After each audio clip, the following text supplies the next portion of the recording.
Today, we are talking about the Gibson Southern Jumbo acoustic guitar. This IkeGuitar, let's do this.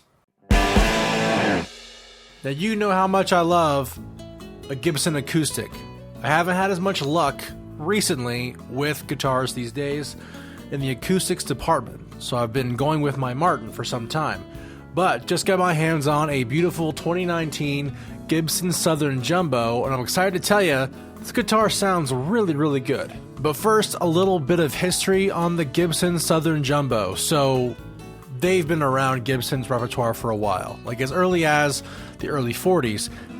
But what makes the Gibson Southern Jumbo different than a J45 isn't necessarily the build or the quality of the wood, but all the extra cosmetic accessories that kind of up the game. So we've got parallelogram inlays, we've got butterbean tuners on this one, but there are others that with more fancy open back tuners. We've got triple binding on the neck and the body. But outside of that, a Southern Jumbo is merely a J45 with some extra cool things for the looks. Now, there only have been a couple of J45s in my life that I've really liked.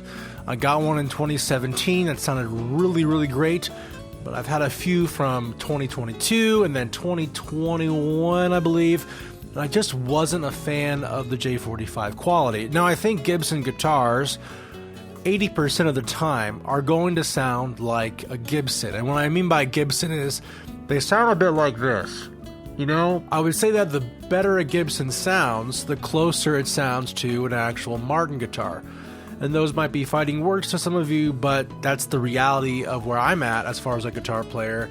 I think Martin makes generally a better acoustic guitar, but some of the Gibson guitars really stand out to me, and those guitars have a mid-range push, they've got the volume, they also have a really well-balanced low end.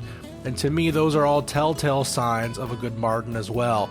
And so for me, a Gibson guitar, I've had the J45, the Hummingbird, I've played some of the, the G45s and the SJs. I can't say any of those Gibsons really ring for me unless it's going to have those three qualities, and this Southern Jumbo certainly does. So let's talk about pricing for a bit here.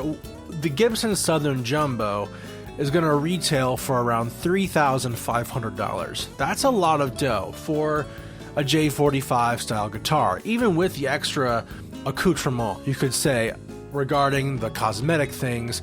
Is that an extra $500 over the J45? To be argued, some like me would say, hey, I'm not a big fan of dots on Gibson guitars.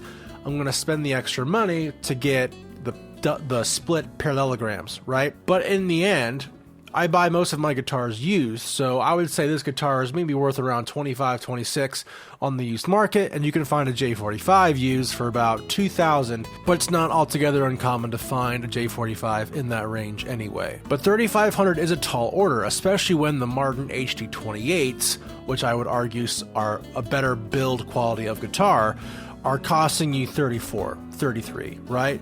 The only thing that Gibson has over Martin is in its case design, because gosh, those generic Martin cases look ugly as sin, and the Gibson case, the original one that I have on this one, is like a brown leather. It looks really nice and classic and tailors to this guitar's looks very, very well. But an HD28 isn't a fair comparison, because the HD28 has rosewood back and sides.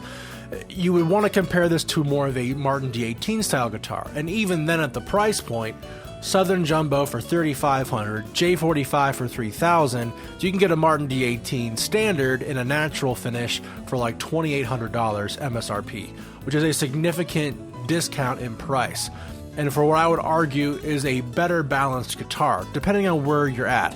Now, if you have the chance to go to an actual acoustics retail store and try different acoustic guitars, you're going to find the J45 or Southern Jumbo that fits your bill perfectly. I would argue that that is the way to go when trying to buy any acoustic guitar, but not all of us have the luxury of going to a flagship store like a Guitar Center or a Gibson, garage to go and try tons of different kinds of acoustics until we find the right one. A lot of times we're going to, personal, music stores around town where they only may have one or two different styles of guitar, and they're going to be different price points. Also, we are more than likely constrained to the fact that Also, we're more than likely constrained nowadays to simply having to order one online and hoping for the best. And if it doesn't sound quite right, we either sell it back, return it, or get something new with some kind of trade-in value. Now, I'm not going to play this guitar today. I don't have all the equipment. I would have liked to get you guys a really good interpretation of how this guitar sounds. But you can find tons of clips online about how the J45s sound, the Southern Jumbos sound, and you can make your, assumptions from there. But in reality, like, every acoustic guitar video is so radically different because of the room and the mics they're using and the player that's playing it. There's a lot of factors going on. And the best thing I can do for you all is to tell you, go and try one for yourself, but find the right one that works. This guitar, you can feel it in your belly. When you play it, this guitar is resonant, you can feel that mid-range, and the volume is there. Having all of those things makes a Gibson, to me, sound really, really great, and something you want to look for yourself when picking out an acoustic of your own. Now, as far as electronics go, we've got a Fishman system on this guitar. We've also got other ones in the newer lines that have, the LR bags, and we have, some of them that are just without pickup systems. Now, for me personally, I actually prefer the K&K Pure Mini with volume. That to me is the most natural sounding. There still has to be some level of EQ. This guitar would be without a preamp in that case. It's a very passive preamp, so make sure you have your DIs and all that worked out well with your sound guy. But overall, I prefer the K&K Pure Mini with volume over a Fishman or an LR Bags, only because I feel like a lot of these, pickup manufacturers, there's a lot of innate compression and squashing with this style of pickup system, especially with Fishman. I can't say I love any of Fishman's acoustic electric pickups. That being said, though, maybe that's not a big deal for you, right? I typically go for more of a studio, natural fit in the mix vibe. But if you're going to be doing more singer-songwriter anyway, playing more solo, playing for your own personal fulfillment, maybe doing some demos, the higher output, little compressed sounding, Fishman pickup may be what's right for you. That is all dependent on your personal tastes and where your ear's at the time. So overall, Gibson Southern Jumbo. This one is a great guitar. It looks phenomenal. I love the look of a Gibson guitar. And it has that Gibson neck, which feels really great in the hands. It has a lot of really great playability, and it has a lot of expansion across many different genres, from bluegrass to songwriter. And yes, we all know that Gibson guitars, acoustics, are typically more in that singer-songwriter. Think of John Mellencamp and Mary Chapin Carpenter, just to name a few of them. But, Gibson guitars do have a long and storied history, and a lot of songwriters' hands.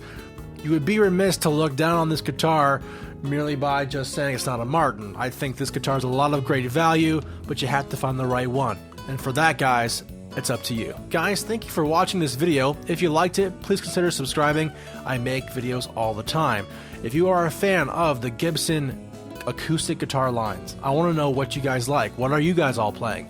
Are you playing hummingbirds, doves, J45s? I want to know what's going on in your lives in regards to Gibson acoustics, and tell me what you found is the best pickup for your gigs, and what's the best sounding acoustic you have in your own collection.